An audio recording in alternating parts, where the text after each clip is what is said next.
La lluvia caía con la persistencia melancólica de una vieja canción sobre Burgos, transformando las antiguas piedras de la catedral en espejos oscuros que reflejaban las luces dispersas de la ciudad. Marco conducía su taxi, un venerable Mercedes-Benz 123 de un color indefinido entre beige y resignación, con la suavidad de quien conoce cada bache y cada secreto de las calles como las líneas de su propia mano. El motor, un diésel robusto y fiable, ronroneaba con una discreción que desmentía sus más de 30 años de servicio. Para la mayoría, era solo un coche viejo, un trasto. Para Marco, era un santuario, una oficina móvil y, sobre todo, el camuflaje perfecto. Sus manos, grandes y surcadas de pequeñas cicatrices casi invisibles, se aferraban al volante con una levedad engañosa.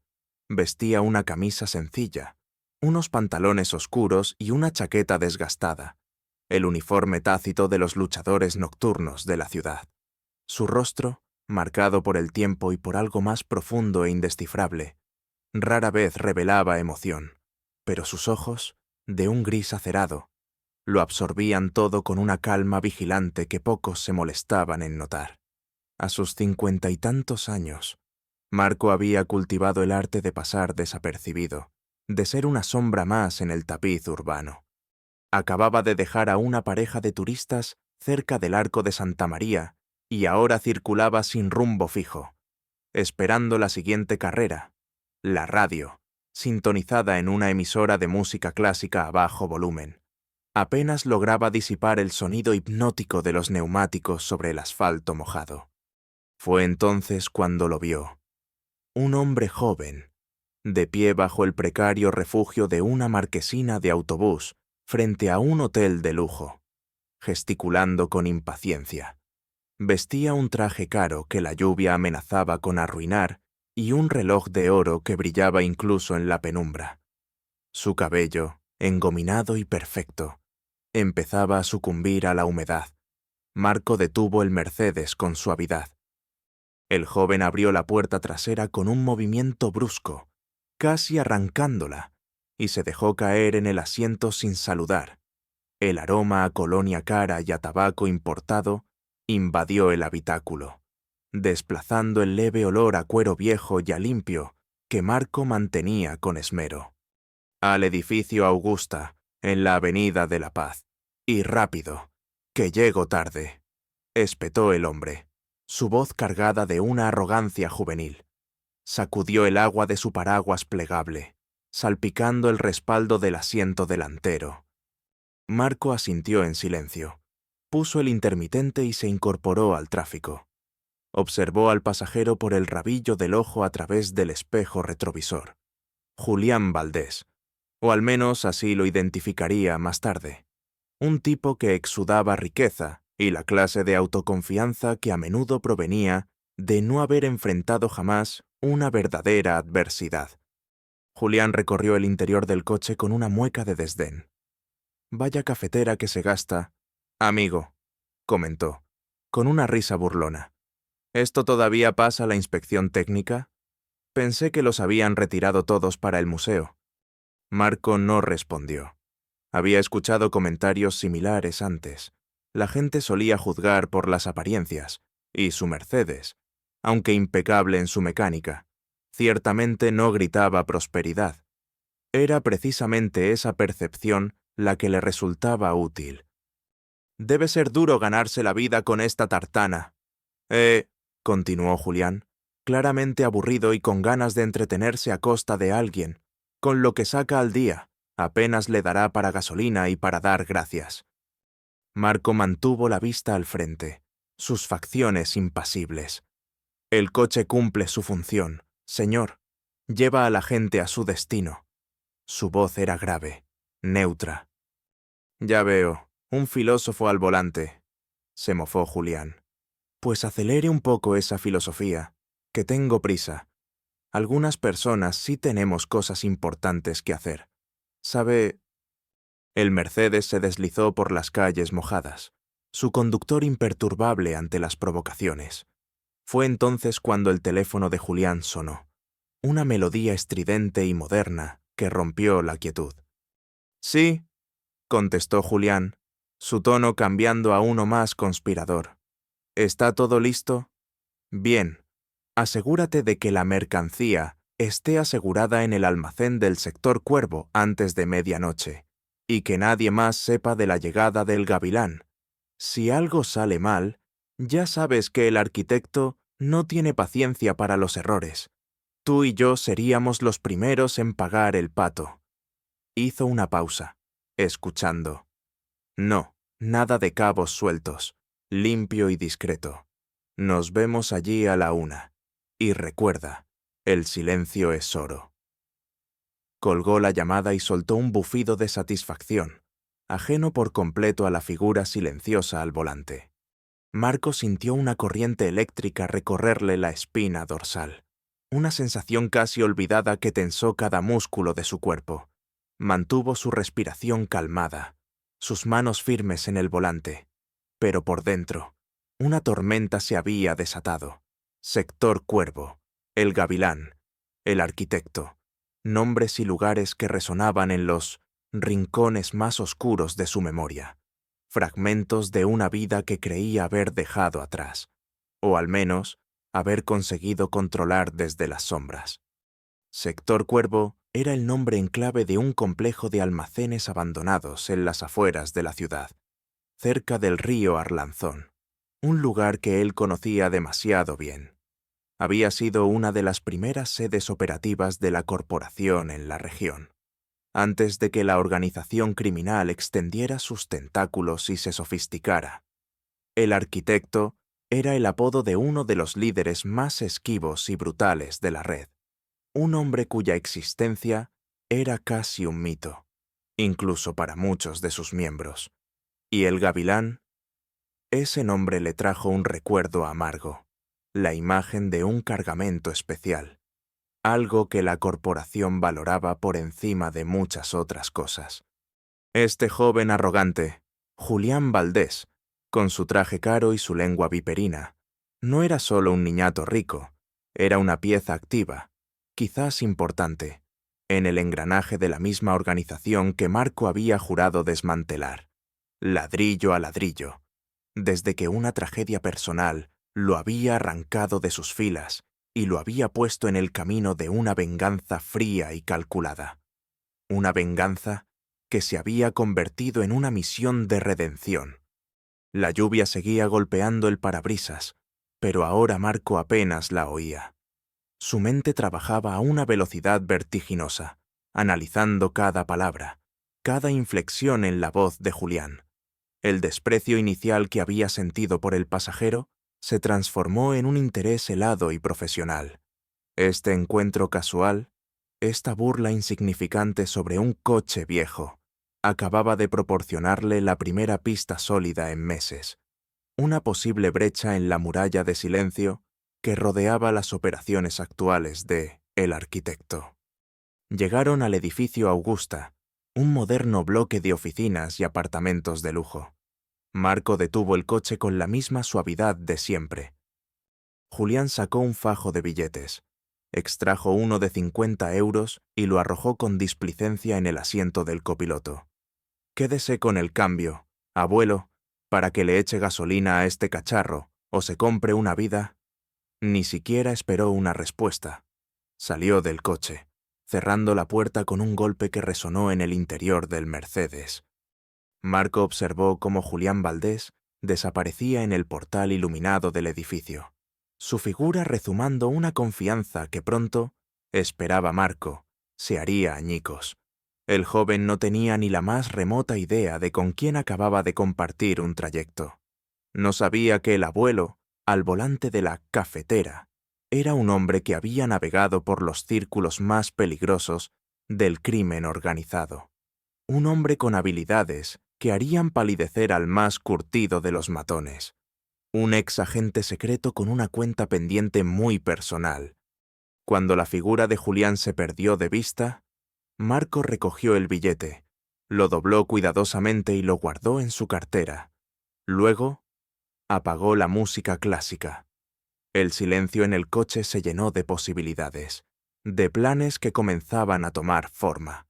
La chispa de la memoria, encendida por la arrogancia de un joven criminal, había prendido una llama que llevaba mucho tiempo contenida.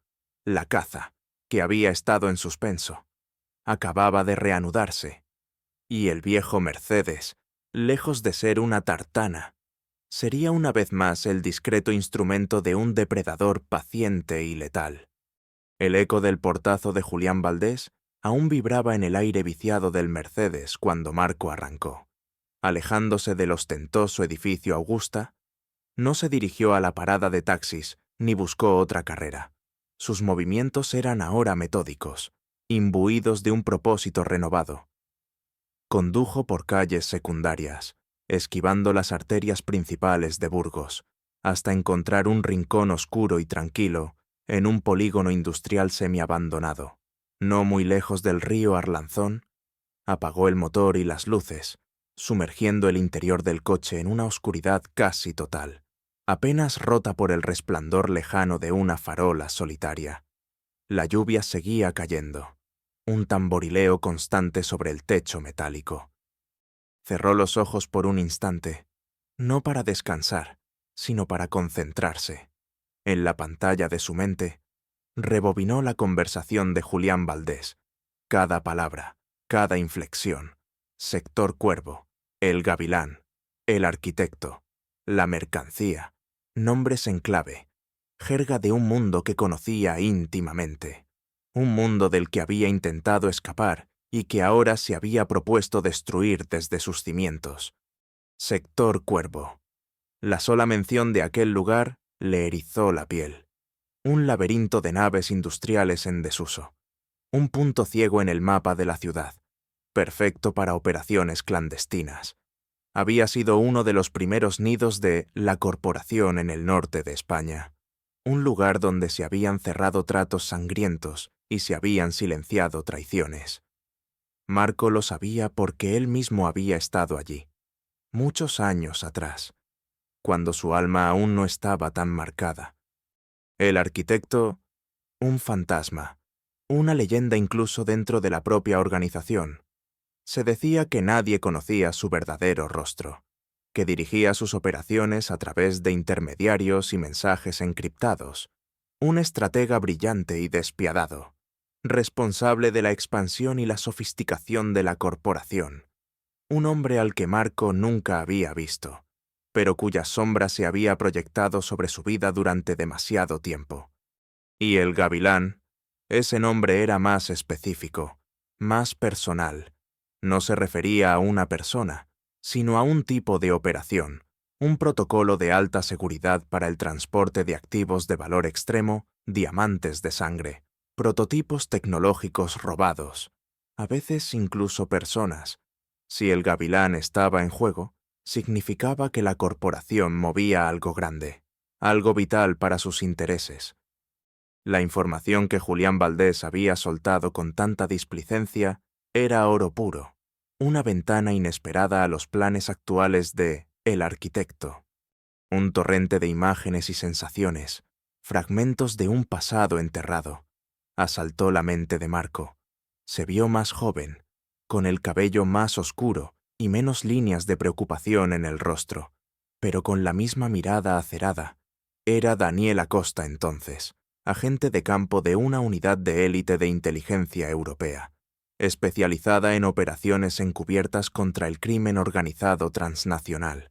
Un hombre entrenado para infiltrarse, para observar, para neutralizar amenazas con una eficiencia fría y precisa.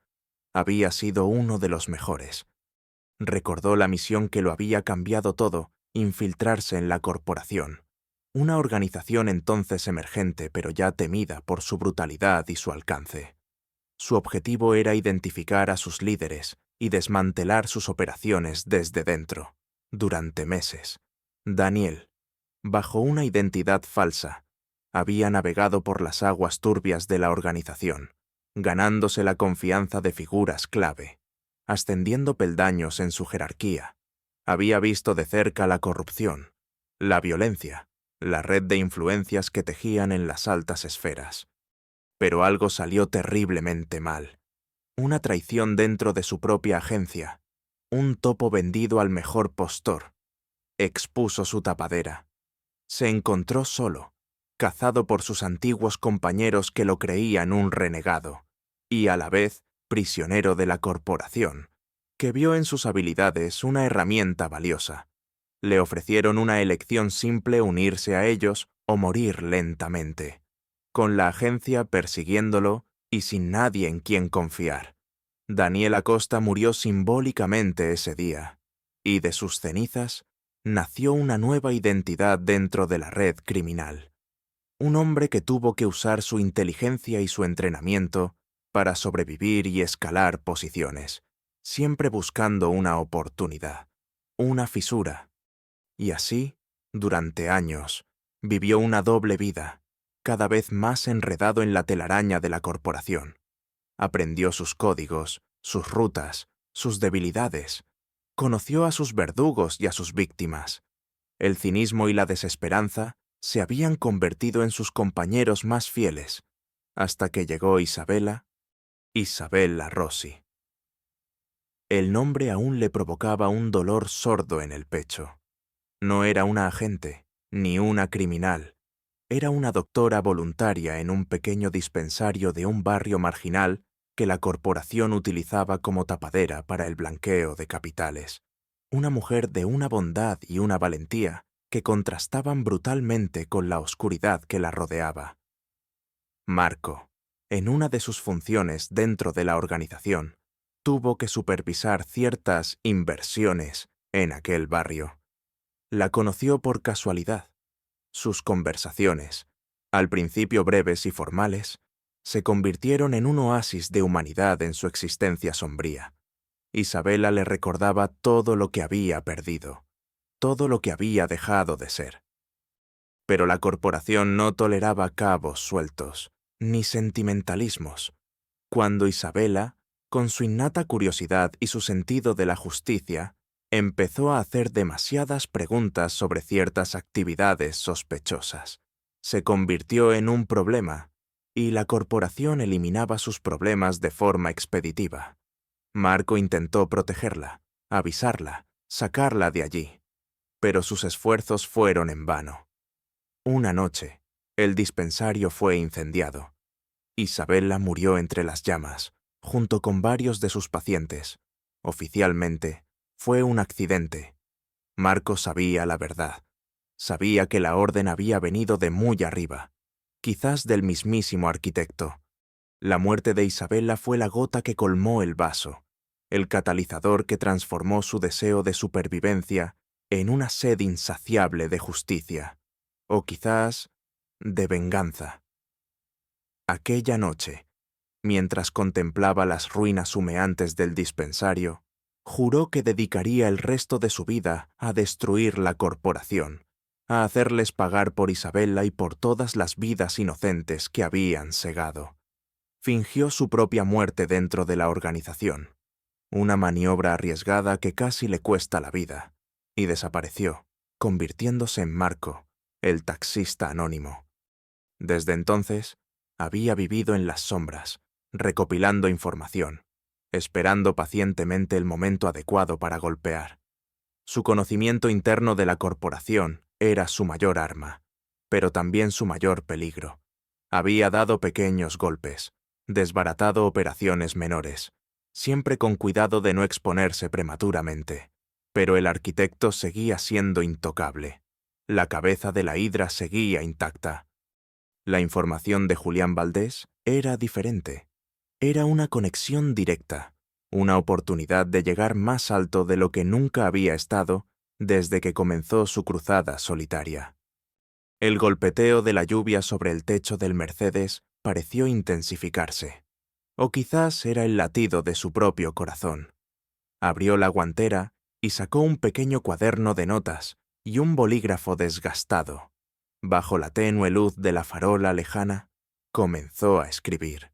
Su caligrafía precisa y angulosa. Nombres, lugares, conexiones.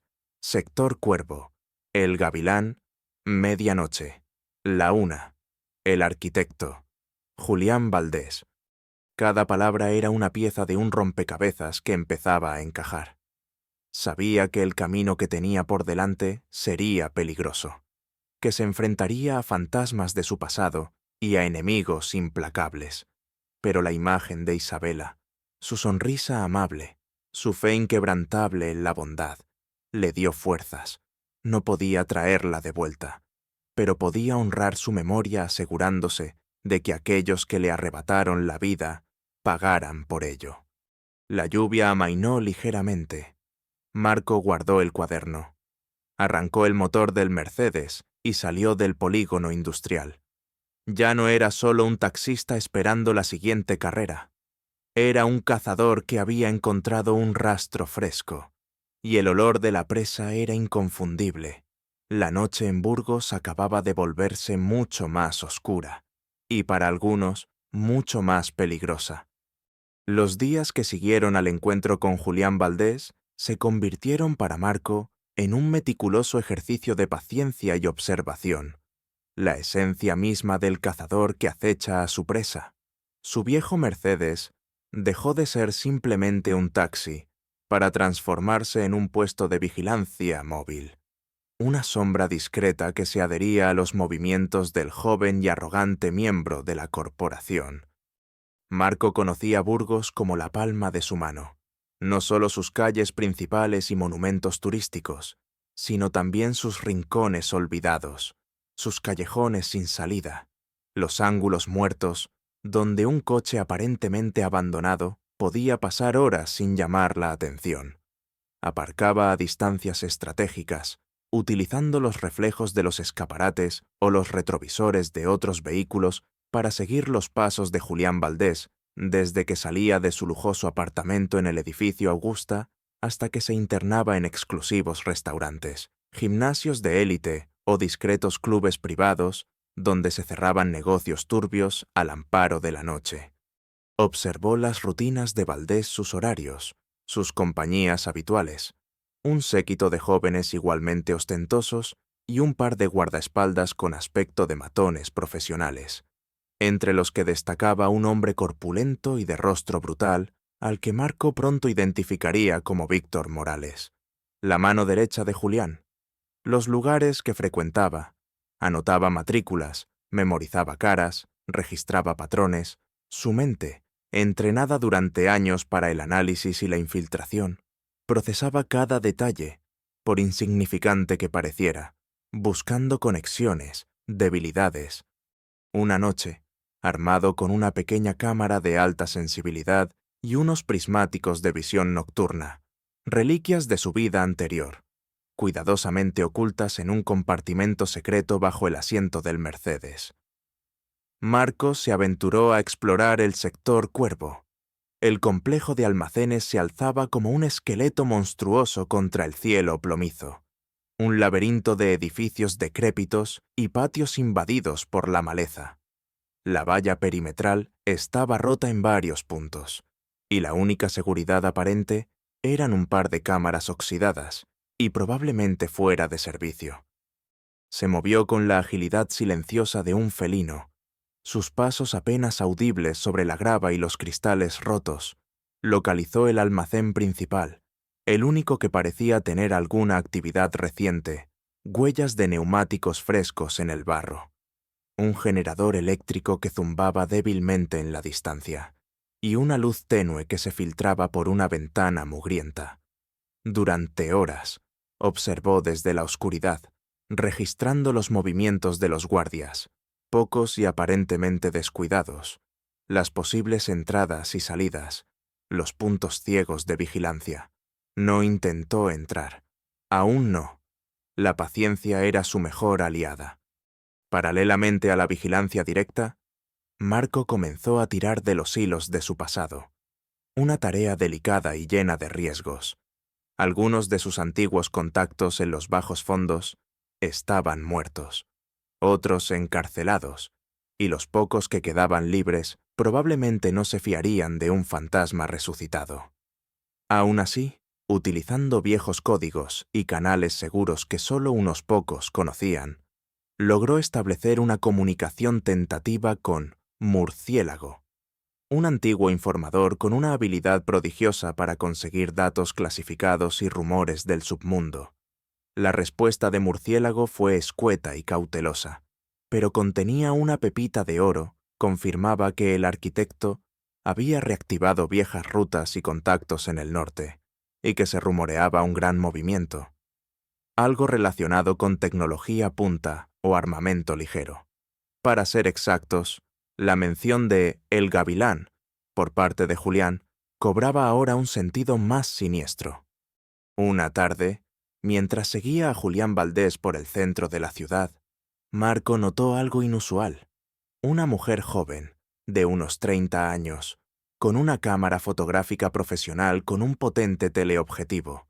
Parecía estar siguiendo también a Valdés, aunque de manera mucho menos discreta que él. La mujer intentaba pasar desapercibida, pero su concentración en Julián y su forma de moverse, buscando ángulos para sus fotografías, la delataban ante los ojos entrenados de Marco. Decidió observarla.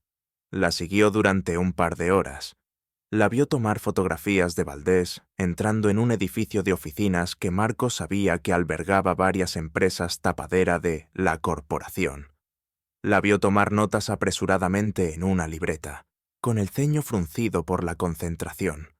Era evidente que no era una aficionada. Había una determinación en su mirada, una tenacidad que a Marco le resultó vagamente familiar. Su primer encuentro fue tan casual como tenso. Marco había aparcado su taxi en una callejuela cercana al edificio de oficinas, esperando la salida de Valdés, la mujer, a la que más tarde conocería como Laura Herrera. Estaba al otro lado de la calle, intentando fotografiar a los socios de Julián que salían del edificio. Al intentar cambiar de posición para obtener un mejor ángulo, tropezó torpemente y su cámara estuvo a punto de caer al suelo. Marco, actuando por instinto, se acercó rápidamente y la sujetó del brazo, evitando la caída. «¡Cuidado!», dijo él, su voz neutra. Laura Herrera lo miró, primero con sorpresa, luego con una repentina suspicacia. Sus ojos, de un intenso color avellana, lo escanearon de arriba a abajo, deteniéndose en su aspecto de taxista corriente y en el viejo Mercedes aparcado cerca. «¿Quién es usted?», preguntó, con un tono directo, casi desafiante. «Solo un taxista que pasaba por aquí», respondió Marco con calma, soltándola suavemente. Parecía que necesitaba ayuda. «No necesito ninguna ayuda», replicó ella, recuperando la compostura y aferrando con fuerza su cámara. «¿Y qué hace un taxista pasando por esta callejuela tan apartada?». Su mirada era inquisitiva. Marco se encogió de hombros. «Esperando una carrera, señora, como todos los días», señaló con la cabeza hacia la calle principal. «A veces, la gente prefiere la discreción de una calle secundaria para tomar un taxi». Laura no pareció convencida. «¿Ha visto a los hombres que acaban de salir de ese edificio?», preguntó, señalando con la barbilla. «Veo a mucha gente todos los días», respondió Marco, evasivo. «Es mi trabajo». Hubo un momento de silencio tenso. Se midieron con la mirada. Marco vio en ella la inteligencia y la determinación de alguien que persigue una historia peligrosa. Laura vio en él, probablemente solo a un taxista curioso, o quizás algo más que no supo definir.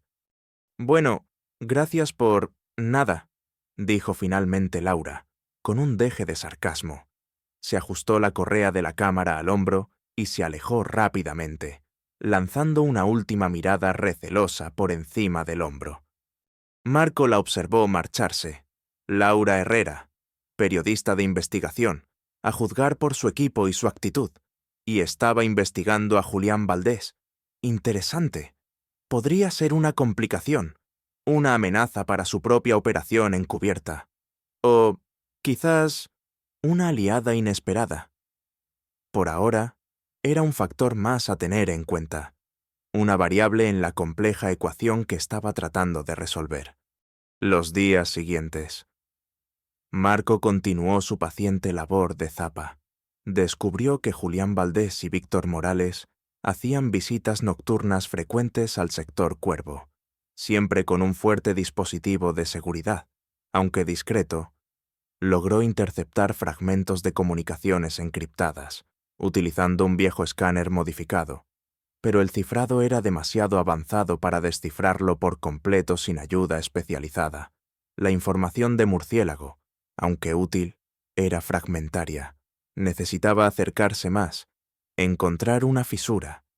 Volvió a cruzarse con Laura Herrera en 2 ocasiones más, siempre en las inmediaciones de lugares frecuentados por Valdés o relacionados con sus negocios. No intercambiaron palabra, solo miradas cargadas de interrogantes y una creciente sensación de que ambos estaban bailando alrededor del mismo fuego, cada uno por sus propios motivos.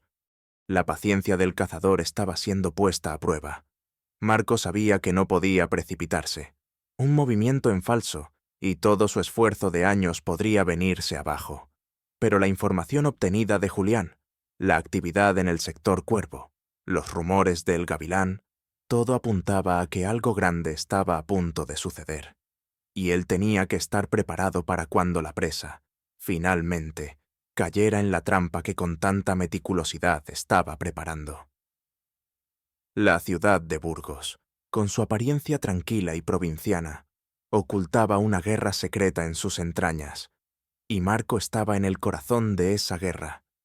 La información fragmentada que Marco había recopilado, las palabras clave de Julián Valdés, la actividad febril en el sector Cuervo, los susurros de murciélagos sobre armas o tecnología, comenzaba a dibujar los contornos de una operación a gran escala. Sentado en la penumbra de su apartamento, una humilde vivienda en un barrio obrero que contrastaba con el lujo que había conocido en su otra vida. Marco extendía sobre una mesa desvencijada mapas de la ciudad, fotografías discretamente tomadas y notas crípticas. Era un rompecabezas complejo, y cada pieza encajada revelaba una imagen más siniestra. El Gavilán, dedujo tras horas de análisis y cruce de datos. No era solo un cargamento, era un protocolo específico de la corporación para la introducción de material bélico de alta gama en zonas de conflicto o para su venta a grupos paramilitares. Un protocolo que él mismo había ayudado a diseñar en sus días oscuros. Irónicamente, la mención de el arquitecto como supervisor supremo confirmaba la magnitud de la empresa. Julián Valdés, con su arrogancia y su necesidad de probar su valía ante los verdaderos pesos pesados de la organización, parecía ser el coordinador local en Burgos, el encargado de asegurar que la mercancía llegara y se almacenara sin contratiempos antes de su distribución final. Mientras Marco profundizaba en los entresijos de la corporación, Laura Herrera no se quedaba atrás. La joven periodista, armada con una intuición afilada y una obstinación a prueba de balas, seguía el rastro del dinero y el poder que rodeaba a Julián Valdés. Había comenzado investigando una trama de corrupción urbanística en la que Valdés parecía estar implicado, pero sus pesquisas la habían llevado a aguas mucho más turbulentas. Descubrió una red de empresas fantasma, transacciones internacionales opacas y conexiones con figuras de dudosa reputación en varios países. Sospechaba que Valdés era mucho más que un simple empresario corrupto. Intuía que era una pieza en un engranaje criminal mucho mayor. Una noche, mientras intentaba fotografiar un encuentro discreto entre Valdés y unos hombres de aspecto extranjero en un reservado de un restaurante de lujo, Laura estuvo a punto de ser descubierta por Víctor Morales, el brutal guardaespaldas. Morales, con su instinto animal, pareció sentir su presencia. Laura logró escabullirse en el último momento, el corazón latiéndole con fuerza, consciente de que estaba jugando con fuego. Esa experiencia, lejos de amedrentarla, reforzó su determinación. Marco, por su parte, había logrado un avance significativo. Murciélago, su esquivo informador, le proporcionó un fragmento de información crucial un manifiesto de carga interceptado, altamente codificado, pero que contenía una referencia a componentes de guiado para misiles ligeros y un destino final tentativo, la región del Sáhel, una zona devastada por conflictos interminables y crisis humanitarias. El Sahel, aquel nombre resonó en la mente de Marco con la fuerza de una explosión.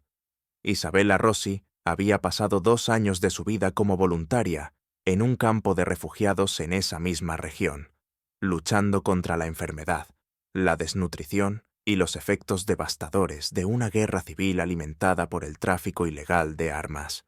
Le había contado historias desgarradoras, de niños mutilados por minas antipersona, de aldeas arrasadas por facciones armadas hasta los dientes con armamento moderno. El mismo tipo de armamento que la corporación, con Julián Valdés como uno de sus peones, se preparaba para introducir en la zona. La conexión era ineludible, brutal.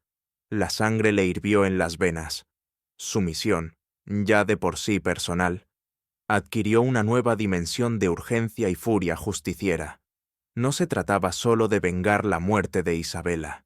Se trataba de impedir que el horror que ella había combatido se perpetuara, alimentado por la misma organización que se la había arrebatado.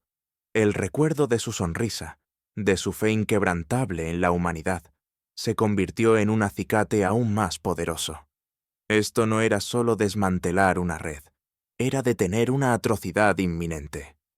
Fue esta revelación la que propició un nuevo encuentro con Laura Herrera, esta vez menos accidental. Marco, sabiendo que la periodista estaba investigando a Valdés y ahora consciente de la magnitud de la operación, decidió que necesitaba saber hasta dónde había llegado ella.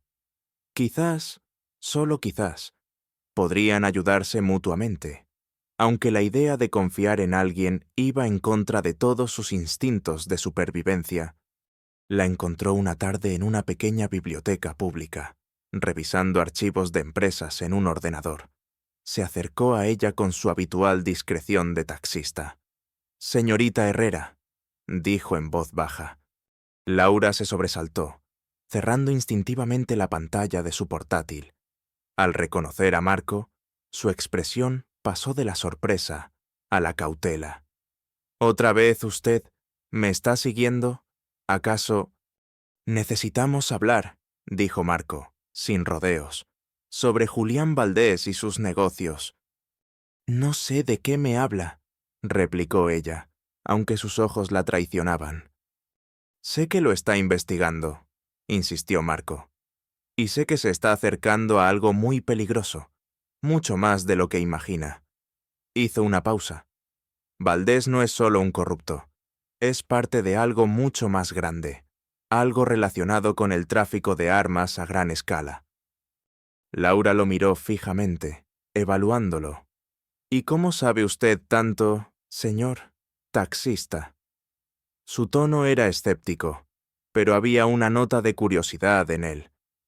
«Digamos que tengo mis fuentes», respondió Marco. «Y digamos que tenemos un enemigo común. Lo que Valdés y su gente están planeando podría costar muchas vidas inocentes».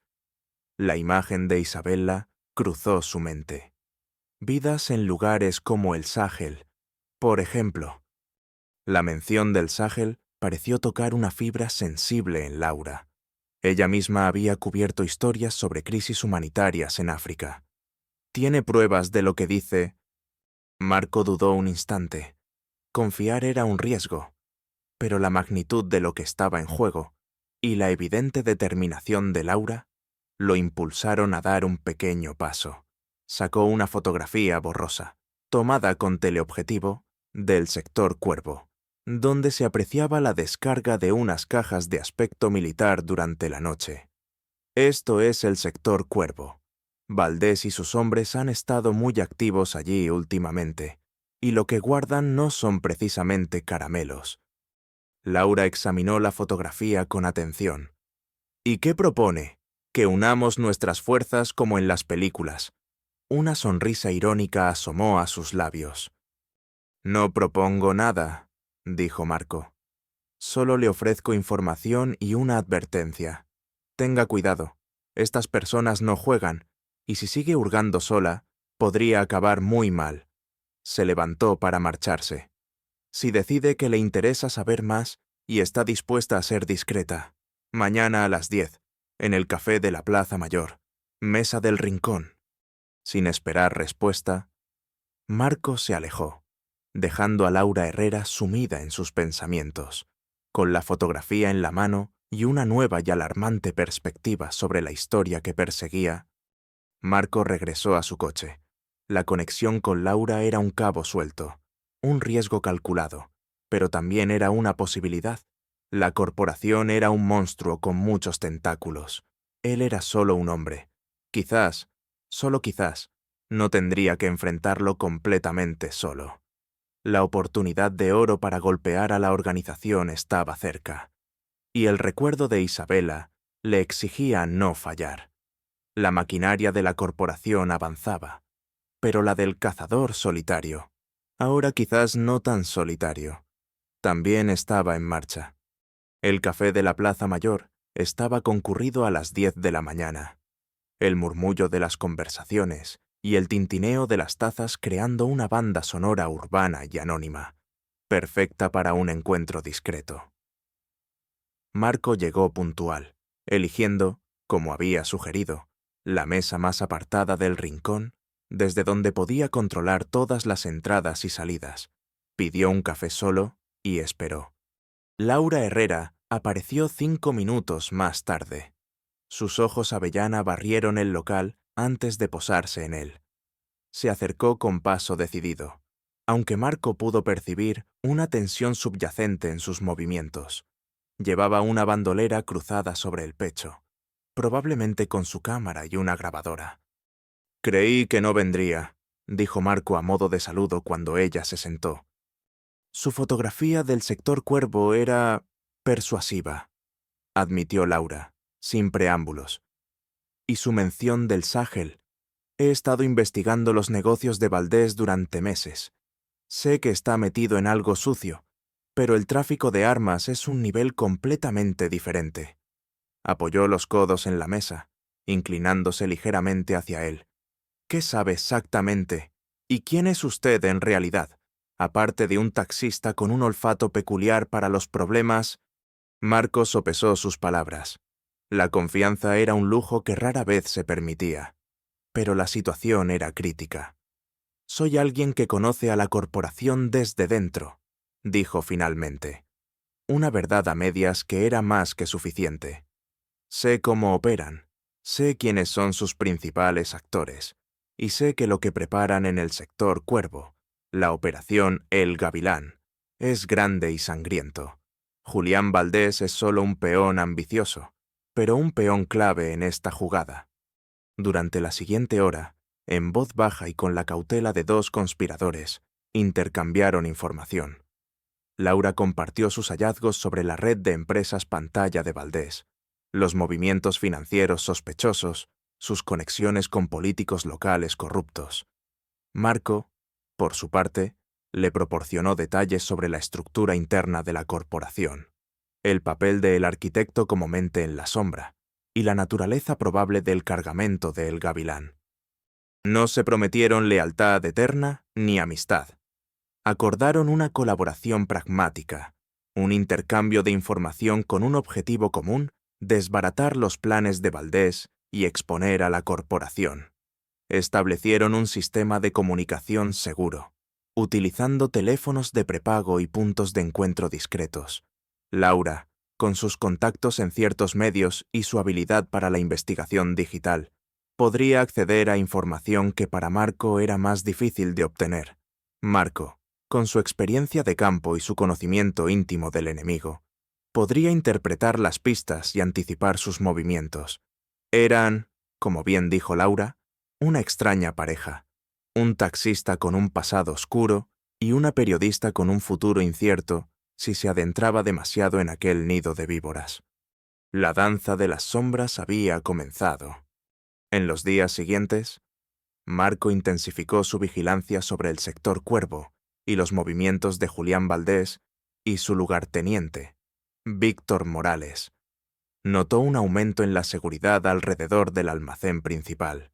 Más hombres, más vehículos. La corporación se preparaba. Una noche, mientras intentaba colocar un pequeño dispositivo de escucha cerca de una de las oficinas improvisadas dentro del complejo del sector Cuervo, Marco tuvo su primer encuentro directo con la brutalidad de la organización. Estaba oculto entre unos contenedores oxidados, cuando una patrulla de 2 hombres, armados con porras y algo que parecían pistolas Taser, lo sorprendió. Eran profesionales, se movían con eficacia. Marco no tuvo tiempo de pensar. Su entrenamiento, dormido durante años pero nunca olvidado, afloró como un resorte. Esquivó el primer golpe de porra, que silbó a centímetros de su cabeza, y respondió con una serie de movimientos rápidos y precisos. Un golpe seco en la tráquea del primer hombre lo dejó sin aliento, doblado sobre sí mismo. El segundo intentó usar su taser, pero Marco desvió el arma con un movimiento de muñeca y lo neutralizó con una llave de sumisión que lo dejó inconsciente en el suelo en cuestión de segundos. No hubo alardes, ni florituras, solo la eficiencia fría de un hombre que sabía cómo sobrevivir. Se aseguró de que ambos estuvieran incapacitados, pero vivos. No era un asesino, aunque podría haberlo sido. Recuperó su dispositivo y desapareció en la oscuridad antes de que pudieran dar la alarma. El encuentro había sido breve, brutal y demasiado cercano. Su tapadera de simple taxista podría verse comprometida si aquellos hombres lo recordaban con claridad. El incidente, aunque Marco logró salir indemne, tuvo consecuencias. Julián Valdés, informado del ataque a sus guardias, se puso nervioso. ¿Quién demonios se atrevía a husmear en sus dominios? La presión del arquitecto para que la operación El Gavilán se desarrollara sin el más mínimo contratiempo era enorme. Julián ordenó redoblar la seguridad. Trajo más hombres de fuera de Burgos, tipos duros con miradas vacías y cicatrices que contaban historias violentas. Su paranoia creció. Comenzó a ver enemigos en todas partes, incluso entre sus propios subordinados. Víctor Morales, su fiel perro de presa, se volvió aún más despiadado, interrogando con brutalidad a cualquiera que levantara la más mínima sospecha. Esta atmósfera de miedo y desconfianza, sin embargo, empezó a generar fisuras. Algunos miembros de bajo nivel, asustados por la creciente violencia interna y temerosos de convertirse en chivos expiatorios, empezaron a cometer errores, a hablar más de la cuenta en lugares equivocados. Laura Herrera, utilizando su red de contactos y su habilidad para sonsacar información, captó algunos de estos murmullos. Un camarero asustado en un club nocturno frecuentado por los hombres de Valdés, un funcionario de aduanas con deudas de juego. Pequeñas piezas que, unidas a la información táctica de Marco, permitieron construir una imagen más clara del plan de la corporación. Descubrieron que El Gavilán llegaría en 3 días, de madrugada, camuflado en un convoy de camiones de transporte de mercancías aparentemente legales. El cargamento, confirmaron que se trataba de misiles ligeros tierra-aire y componentes para drones de ataque, se almacenaría temporalmente en el sector Cuervo antes de ser enviado a sus compradores finales a través de una ruta marítima clandestina. Con esta información, Marco comenzó a trazar su plan. Era arriesgado, complejo, y requeriría una sincronización perfecta. No podía enfrentarse directamente a toda la fuerza de la corporación. Su objetivo era sembrar el caos durante la recepción del cargamento, neutralizar a Valdés y a Morales, destruir o inutilizar la mayor cantidad posible de armamento y, crucialmente, obtener pruebas irrefutables que Laura pudiera utilizar para exponer a la organización ante la opinión pública y, quizás, forzar una intervención policial a gran escala que él, como fantasma, no podía solicitar directamente. Compartió los elementos esenciales del plan con Laura. Ella, a pesar del evidente peligro, Aceptó jugar su papel, estaría apostada en un lugar seguro con su cámara y un transmisor para enviar las imágenes en tiempo real a un servidor seguro y a un contacto de confianza en un periódico internacional. Si algo le sucedía a ella o a Marco, la historia al menos saldría a la luz. La víspera de la operación, una tensión palpable se instaló en el pequeño apartamento de Marco. Revisó su escaso equipo, algunas herramientas especializadas para la infiltración, un viejo pero fiable revólver que raramente usaba, y varios dispositivos de distracción de fabricación casera. No era mucho, pero su verdadera arma era su ingenio, su experiencia y la fría determinación que ardía en su interior. Miró una fotografía descolorida de Isabella Rossi que guardaba en su cartera. Su sonrisa, tan llena de vida, era un recordatorio constante del porqué de aquella lucha solitaria. No era solo por venganza, ni siquiera solo por justicia. Era por la esperanza de que, quizás, un mundo con menos monstruos como los de la corporación fuera posible. La danza de las sombras llegaba a su clímax. Mañana por la noche, en el corazón del sector Cuervo, el taxista anónimo se quitaría la máscara para enfrentarse a su pasado y luchar por un futuro incierto.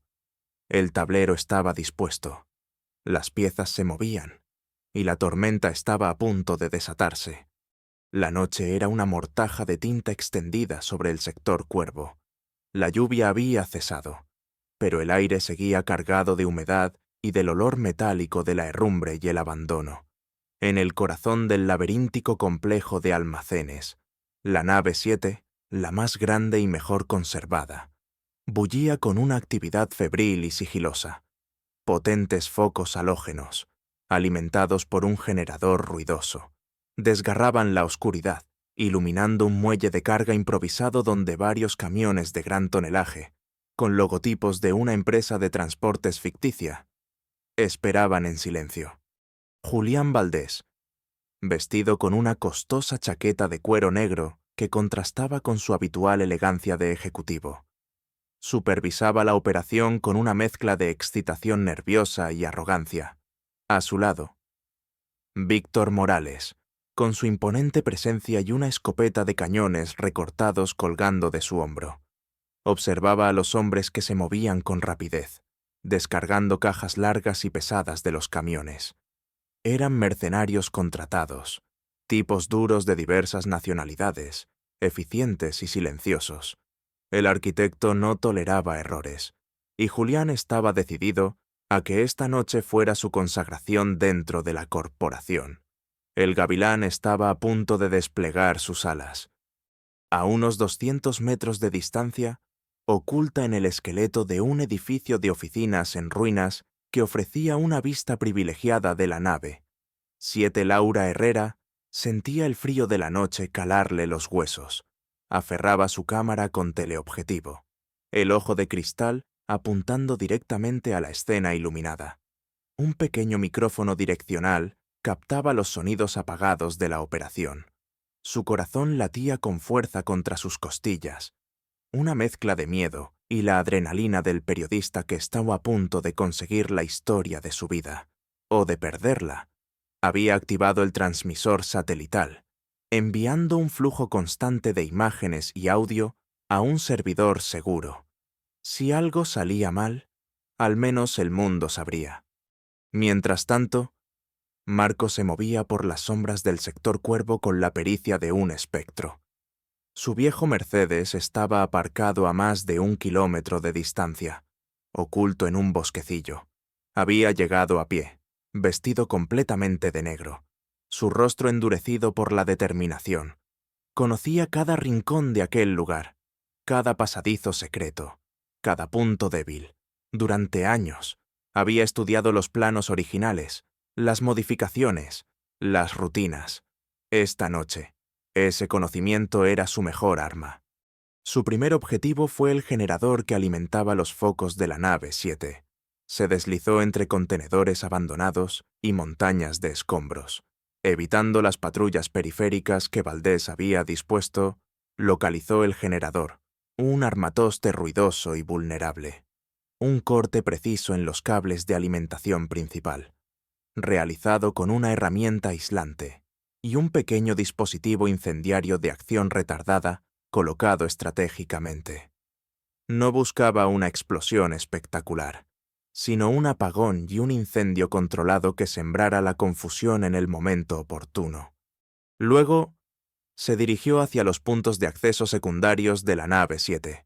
La mayoría estaban bloqueados o vigilados, pero Marco conocía una antigua rejilla de ventilación, lo suficientemente grande para un hombre de su complexión, oculta tras unos bidones oxidados. Con herramientas especializadas, forzó la rejilla sin hacer apenas ruido y se deslizó al interior del almacén, cayendo con agilidad en una pasarela metálica que cruzaba la parte superior de la nave. Justo por encima de las cabezas de los hombres de Valdés, desde su posición elevada, observó la escena, las cajas con el armamento, misiles ligeros, componentes de drones, fusiles de asalto de última generación, se apilaban en el centro del almacén. Julián Valdés gesticulaba, dando órdenes. Víctor Morales parecía ser el jefe de seguridad, dirigiendo a los mercenarios. Marco contó al menos 20 hombres armados, un número considerable, pero la mayoría estaban concentrados en la descarga y el almacenamiento, confiados en su aislamiento.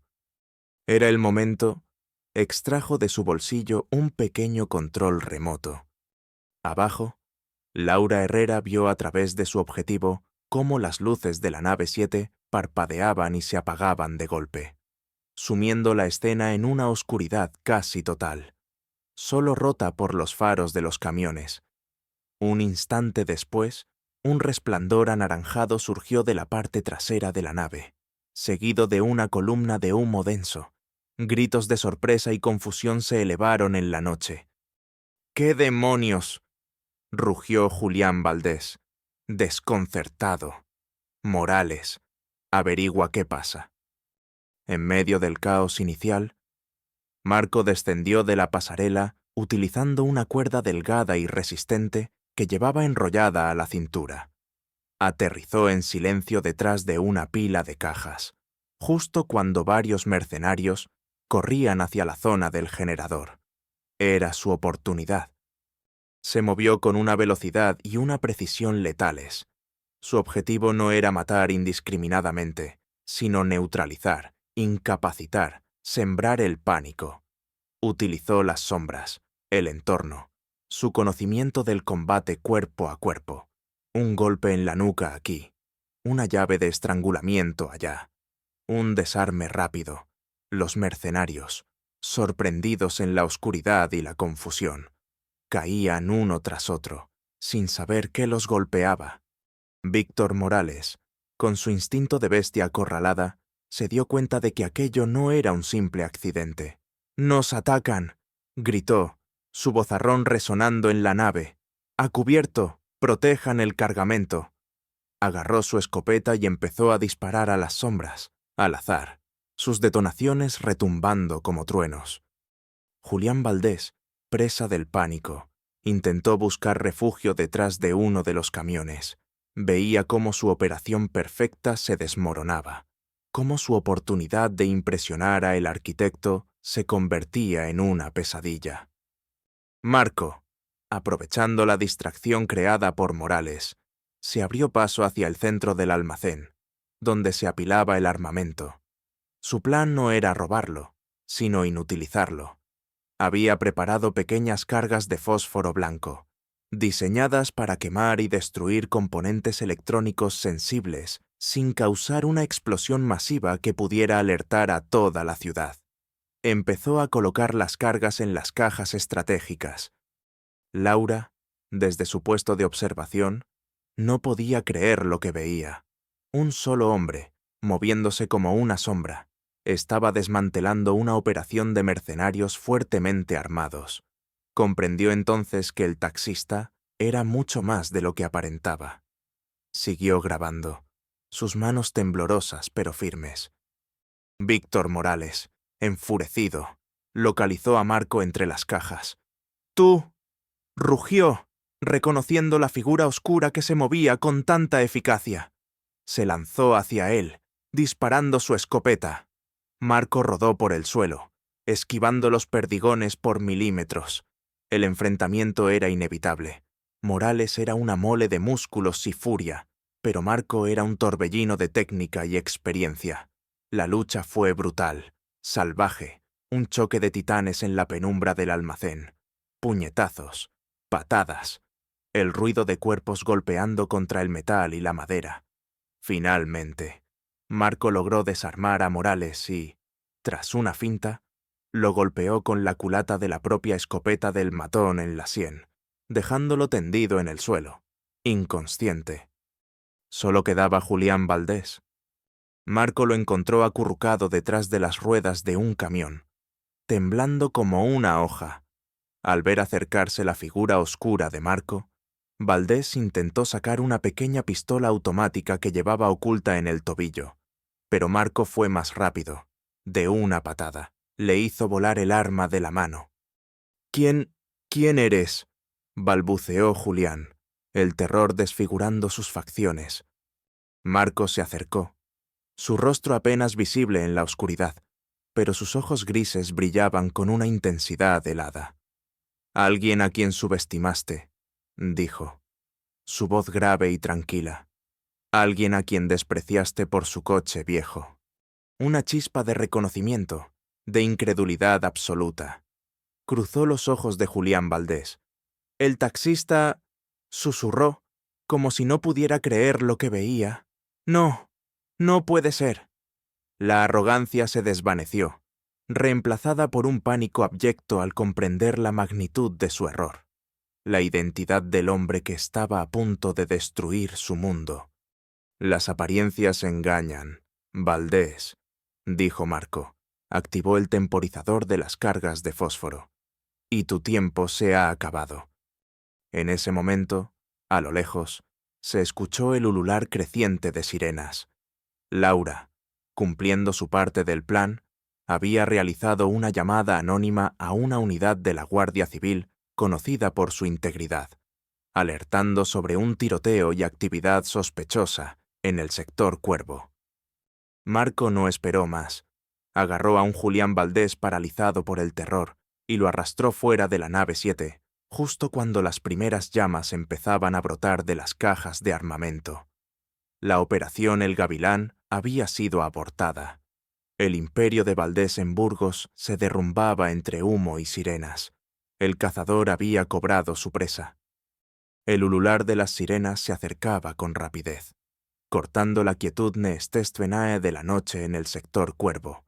Marco arrastró a un Julián Valdés catatónico, apenas consciente, hasta un punto visible cerca de la entrada principal del complejo de almacenes, pero lo suficientemente alejado de las llamas que ya devoraban con avidez el interior de la nave 7.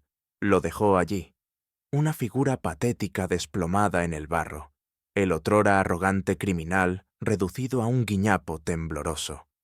Antes de desaparecer entre las sombras, Marco realizó una última llamada desde un teléfono de prepago. Una voz distorsionada alertando a la Guardia Civil sobre la presencia de un pez gordo de la corporación, responsable del cargamento ilegal, indicando la ubicación exacta de Valdés. Luego se esfumó, se movió con la misma agilidad silenciosa con la que había llegado, utilizando rutas de escape que solo él conocía, borrando sus huellas, convirtiéndose de nuevo en una sombra. Cuando las primeras patrullas de la Guardia Civil y los camiones de bomberos irrumpieron en el sector Cuervo, encontrando un escenario de caos, fuego y hombres armados, heridos o inconscientes, Marco ya estaba a varios kilómetros de distancia, observando desde una colina lejana cómo las luces de emergencia pintaban de rojo y azul el cielo nocturno. El incendio en la nave 7 fue espectacular. Las cargas de fósforo blanco habían hecho su trabajo, consumiendo gran parte del armamento antes de que los bomberos pudieran controlar las llamas. Lo que no fue destruido por el fuego quedó expuesto. Una prueba irrefutable de la naturaleza del cargamento de El Gavilán. A la mañana siguiente, Burgos amaneció con la noticia en todos los titulares. Laura Herrera, trabajando febrilmente durante toda la noche, había enviado su material, fotografías impactantes de la descarga del armamento, vídeos de los mercenarios, el rostro desencajado de Julián Valdés antes del caos, a su contacto en un prestigioso diario de investigación internacional. La historia explotó. Red de tráfico de armas desmantelada en Burgos. Conexiones internacionales de la corporación al descubierto. El nombre de Julián Valdés, hasta entonces conocido en ciertos círculos por su riqueza y sus supuestos éxitos empresariales, ahora estaba asociado al crimen organizado del más alto nivel. La presión mediática y las pruebas contundentes recopiladas por Laura, complementadas por los anónimos y precisos informes que Marco le había hecho llegar discretamente, obligaron a las autoridades a actuar con una celeridad inusual. Se produjeron redadas, detenciones. Cayeron varios de los hombres de Valdés, incluyendo a un Víctor Morales que despertó en un hospital bajo custodia policial. Las empresas tapadera fueron clausuradas.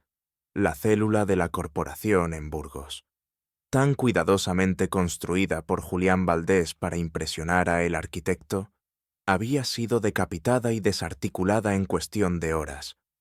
Julián Valdés, encontrado por la Guardia Civil en el estado lamentable en que Marco lo había dejado, fue arrestado y acusado de múltiples cargos, desde tráfico de armas y pertenencia a organización criminal hasta intento de homicidio, basándose en los testimonios de los guardias heridos. Su arrogancia se había esfumado, reemplazada por el terror pálido de quien ve su mundo de impunidad derrumbarse. Las conexiones políticas que antes lo protegían ahora se distanciaban de él a toda prisa, temerosas de verse salpicadas por el escándalo.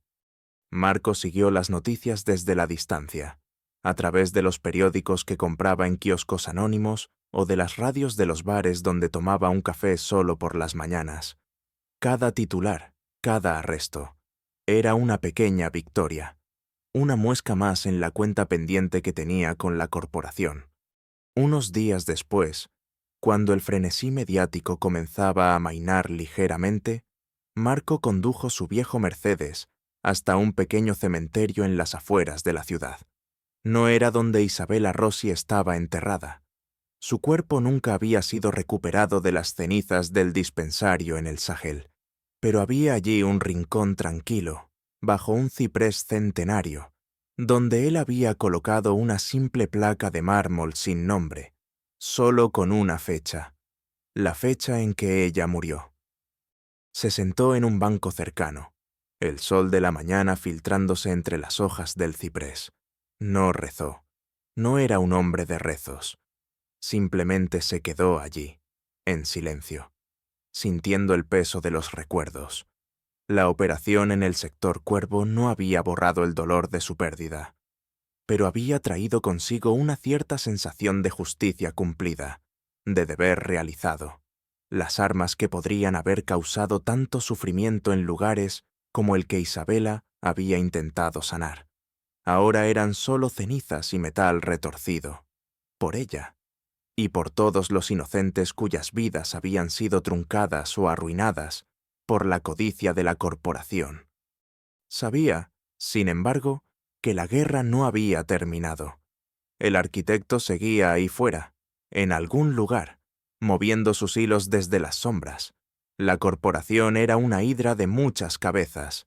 Cortar una no significaba matar al monstruo, pero le habían infligido un golpe duro, uno que tardarían en olvidar. Y eso, por ahora, era suficiente. Marco volvió a su rutina de taxista.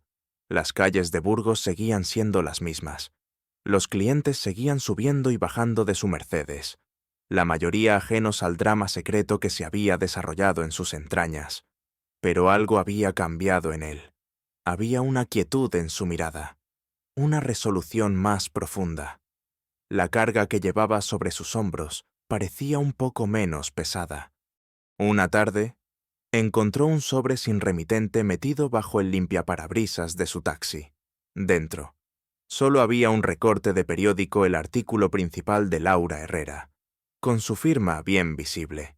y una pequeña nota escrita a mano, en un margen, «Gracias por todo». Marco sonrió levemente. Guardó la nota en su cartera, junto a la fotografía descolorida de Isabela. Laura Herrera se había convertido en una periodista de renombre tras destapar el caso de la corporación. Había recibido amenazas, por supuesto, pero también premios y reconocimiento.